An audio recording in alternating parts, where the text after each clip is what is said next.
موسمیاتی تبدیلی کے باعث پاکستان کو خوفناک سیلاب کا سامنا ہے۔ عالمی برادری مدد کرے، وزیر اعظم کا امریکی نیوز ایجنسی کو انٹرویو۔ بھارت سمیت تمام ہمسایوں کے ساتھ اچھے تعلقات کی خواہش کا اظہار۔ خطے میں استحکام کے لیے افغانستان میں امن ضروری قرار۔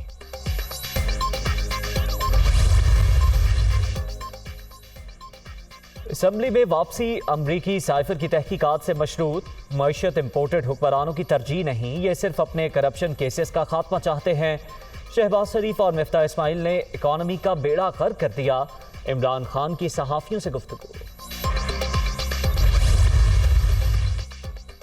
اور تحریک انصاف کے متوقع دھرنے سے نمٹنے کی حکمت عملی طے۔